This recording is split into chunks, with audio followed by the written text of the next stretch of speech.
சுப்பிரமணியம் இல்லையா பாட்டி? உள்ள இருக்கு. ஐயோ ஐயோ நாசம் பண்ணிட்டானே கடவுளே, இந்த வீட்டோட ஐஸ்வர்யம் எல்லாமே போச்சு. ஐயோ கடவுளே, நான் என்ன செய்வேன்? ஐயோ பாட்டி, என்ன ஆச்சு பாட்டி? இதோ பாருடா, இந்த பாவிக்கு என்ன கொடுமை பண்ணிருக்கேன் நீயே பாருடா.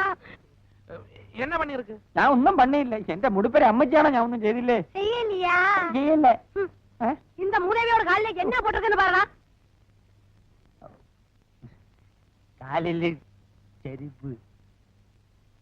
அது தெரியாம போட்டிருக்கும் பாட்டி. அது எப்படி தெரியாம போடுவோம்? தப்பு பண்ணிட்டு தெரியாம என்ன சொன்னா எப்படி? என்ன மாத்து மாதிரி முழிச்சிட்டு இருக்கு? பதில் சொல்லு. பண்ணினது தப்பு தானே? தப்பு தப்பு.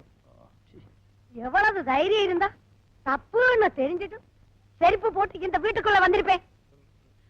அந்த ஆளு பாவம் பாட்டி. தெரிஞ்சிருந்தா நிச்சயமா செருப்பு போட்டு உள்ள வந்திருக்கவே மாட்டேன்.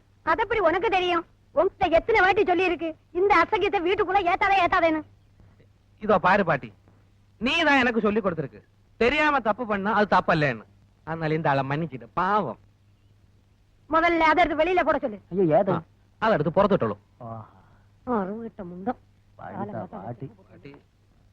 ശങ്കര ഒന്ന് നിന്നോളൂ. എന്തേനെ ഈ കരിവാട് കിളവി ഇവിടെ ഉള്ളപ്പോ എന്തിനാ പാവപ്പെട്ട പെണ്ണിനെ ഇവിടെ കൊണ്ടുവന്നിട്ട് കട്ടപ്പെടുത്തണത്? പാട്ടി ഒരു പഴഞ്ച മനസ്സിൽ കാര്യം. ആദ്യം ഒരു ചാവട്ട്, എന്നിട്ട് മതി പ്രേമവും പെണ്ണ് കാണലും ഒക്കെ താമി. അയ്യോ മഹാഭാവം പറയരുത്. എന്നാ താമി ഒരു കാര്യം ചെയ്യും, പട്ടി കൊണ്ട് സൂക്ഷിക്കണമെന്ന് ഗേറ്റ് ബോർഡ് എഴുതി തൂക്കണ പോലെ പാട്ടി കൊണ്ട് സൂക്ഷിക്കണമെന്നൊരു ബോർഡ് എഴുതി തൂക്കി. പല പരട്ട കിളവി ചാവിയില്ല. ഒന്നും പറയരുത്. എവിടെ നിന്ന് കിട്ടി? പോന്നോളൂ, എല്ലാത്തിനും വഴി ഉണ്ടാക്കുന്നേ.